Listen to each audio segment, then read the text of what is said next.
E aí, com todas essas mudanças, todas as informações, fica cada vez mais difícil a gente manter o pensamento positivo, apesar de tentar sempre. A gente vai ver agora que pensamentos negativos, eles acabam refletindo também na saúde do nosso corpo. Quem mostra pra gente é a Patrícia Falkowski. Às vezes parece que a nossa vida virou uma bagunça, né? É roupa espalhada pela casa, brinquedo de criança no chão, sala que vira escritório. Aí a gente chega e fala assim, faz silêncio aí porque agora eu tenho uma reunião. Não é mais ou menos desse jeito?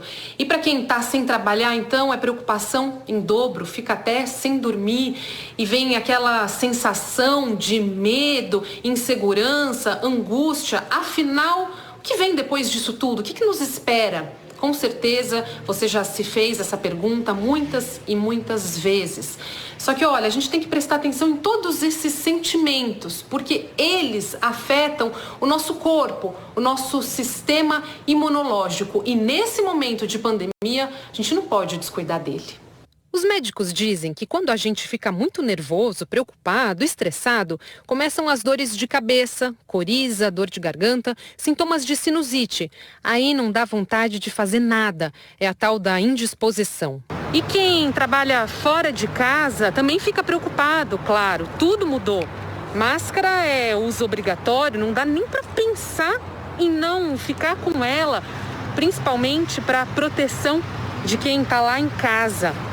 Aí é super importante realmente a gente cuidar da nossa saúde para encarar essa quarentena da melhor forma possível. Uma vez que o sistema imunológico está comprometido, a gente diz que ele está numa situação de imunossupressão, imunodepressão. E aí, agentes patológicos podem se aproveitar dessa imunossupressão, dessa imunodepressão, e atacar o nosso organismo. Esse estresse compromete nosso sistema imune e favorece infecções de vias aéreas superiores. Quanto mais estressados, preocupados, mais o nosso corpo libera adrenalina, o hormônio que acelera o coração, e cortisol, a substância que eleva a pressão. O problema é que todo esse nervosismo em excesso desequilibra o sistema imunológico. Isso começa a criar um estado, na verdade, de inflamação muito grande, porque o nosso corpo ele não está preparado para ficar em contato com esse hormônio, que é o cortisol, por tanto período. E isso, obviamente, à medida em que o tempo passa, começa, obviamente, a cobrar um preço bastante alto. A Patrícia Falkowski aqui ao vivo com a gente. O que aconteceu, hein? Cedinho aqui no Bom Dia São Paulo. Fiquei até surpreso.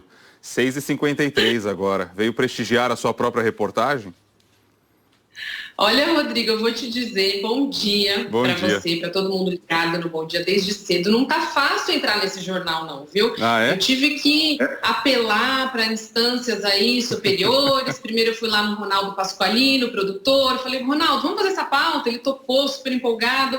Aí mandei mensagem para Marcinha, que tá aí, né, comanda o Bom Dia São Paulo. E só assim eu consigo estar aqui conversando com você nesse horário, porque senão não tinha jeito. Nível de exigência altíssimo, né? Mas isso daí é o critério de quem está com a gente aqui assistindo, que estabelece esse padrão. Mas a gente sabe que você está sempre à altura de quem nos assiste. Conta aí, como é que a gente faz para ficar mantendo esse pensamento positivo lá em cima? Eu confesso que são altos e baixos que eu vou te falar. Tem dia que a gente acorda melhor, mas tem dia também que é difícil, viu?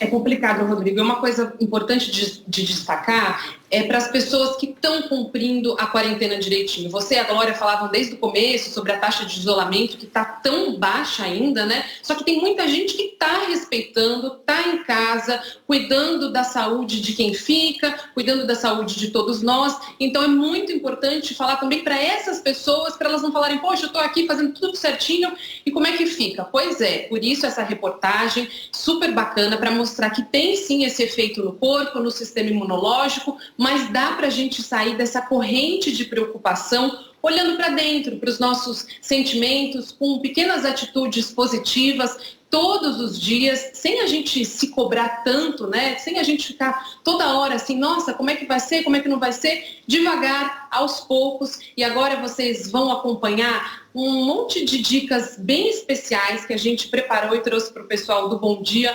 Respirar com calma, pensar como é que a gente enfrenta essa quarentena até o final. Vamos ver, então. Quando você consegue verbalizar para alguém, olha, estou com muito medo, eu não sei como é que eu vou lidar com isso, eu não sei o que eu faço. Quando você fala das suas inseguranças, várias regiões do seu cérebro são ativadas, fazendo então com que a própria ameaça em si diminua exponencialmente de impacto no nosso cérebro. Outra maneira é a gente olhar para dentro, para os nossos sentimentos. E essa é a proposta da terapeuta Andresa Molina. Todos os dias, ela conversa pela internet com alguém diferente e transmite o bate-papo para quem quiser acompanhar.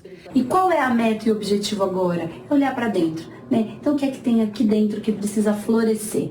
Cada live tem um tema. A ideia é mostrar que dá para olhar a vida de um jeito mais consciente. Usar a nossa mente a nosso favor e não contra, alimentando o medo, pensando e se acontecer, e o que eu vou fazer. Então, vamos olhar o que eu posso trazer de bom de tudo isso para a minha vida. A dica dela para quem está aflito nessa quarentena é começar a mudança devagarinho mesmo. Começar pequeno, pouco, sem se cobrar tanto, só de você parar todos os dias, encontrar um horário que seja bom para você nesse momento. E falar, eu vou me aquietar neste horário por 3 minutos, respirando mais profundamente. É uma coisa pequena, mas que cria algo dentro de você. E quando a gente ficar ansioso, nervoso, com a cabeça cheia de preocupações, ela recomenda fazer uma listinha de agradecimentos. Lembra do sorriso de uma pessoa que a gente ama, né? De um filho, de uma mãe, de um pai. Isso causa um movimento tão grande interno que a gente não imagina, hormonal mesmo, né? Então lembra do sorriso das pessoas que a gente ama, lembra com carinho de quem está do lado da gente, que isso faz muita diferença para elevar, fazendo a listinha ali da gratidão faz muita diferença, com certeza. Eu acho que fica muito mais fácil, né, quando a gente pensa nos agradecimentos, ouvindo agora novamente, né, a fala da humanoterapeuta Andresa Molina e também do Cristiano, de todas as pessoas que a gente conversou, como é importante a gente, nesse momento, focar no que é bom, porque a gente tem muita coisa boa, né, e aí a gente fica olhando só no problema, e ó, eu anotei uma outra dica da Andresa, ela disse o seguinte, que é pra gente não ficar se cobrando tanto, porque aí vem a frustração, aí vem o desânimo, então a gente tem que adotar, assim, pequenos hábitos, dia após dia, pensamentos positivos, e aí no acumulado com certeza vai melhorar. E aí uma dica importante para quem tem filho, ó, Rodrigo, presta atenção nessa, você, a Glorinha, o que o pessoal diz para as crianças? Elas também têm que participar desse processo, porque elas ficam em casa, é claro, muitas vezes não entendem o que está acontecendo. Então os especialistas dizem para a gente conversar, né, claro, com a linguagem apropriada, né, cada uma com uma idade, mas para falar, ouvir, perguntar o que elas estão sentindo, e é muito bom a gente falar sobre as nossas emoções, Rodrigo, porque aí quando a gente começa a falar sobre o que a gente está sentindo, olhar para dentro, é quando a gente descobre um universo novo, um monte de coisa bacana, e aí a gente vai conseguir enfrentar essa quarentena da melhor forma possível. Ninguém sabe exatamente o que vem depois, mas com certeza se a gente se observar todos os dias um pouquinho, sem julgamento, com calma, vai ficar muito mais fácil, Rodrigo. E diante de um futuro tão incerto, né? Quem falar aí que sabe como é que vai ser e quando vai ser, está completamente enganado, não tem essa certeza, ninguém tem essa certeza. A gente acredita, é óbvio, com otimismo e tal, a gente sempre fica torcendo por um futuro melhor, obviamente, faz parte desse processo de pensamento positivo, mas diante da incerteza, eu pelo menos o que tenho feito e que já fazia, sempre fui muito do presente, é viver a história de um dia de cada vez, né? Viver o hoje mesmo, da melhor maneira que você possa viver, porque o dia de amanhã a gente não sabe, a gente não tem domínio sobre a próxima semana, no momento que a gente vive. Então, o que adianta? O que adianta a gente ficar pensando tanto lá na frente e deixar de aproveitar ou de viver, seja qual condição for, o dia de hoje, né? Esse é o ponto, sei lá. Cada um adota a sua estratégia, né? A sua maneira, porque não é fácil. Né, Rodrigo? Eu acho que isso é uma coisa bem bacana. Eu fiquei pensando muito nisso. A gente tem muita coisa para agradecer. Cada um vai olhar para dentro, vai olhar para si, vai olhar quem está em volta. E aí eu acho que fica um pouquinho mais fácil, né? A gente lidar com tudo isso que está acontecendo, principalmente lembrando das pessoas que estão em casa, né? Eu ouço muita gente falando, poxa, mas eu estou em casa, eu estou respeitando a quarentena direitinho. E aí que você pensando, olhando para si, agradecendo, com certeza a gente vai conseguir passar pelo menos de uma forma mais consciente, mais tranquila, né, Rodrigo? E ó, é um prazer estar aqui. para São Paulo, viu? Obrigado. Volte sempre. Obrigado. Viva aí a sua quinta-feira do dia 14 de maio de 2020 da melhor maneira. Dia 15 a gente vê depois como é que vai ser. Até mais. Bom dia. Beijo.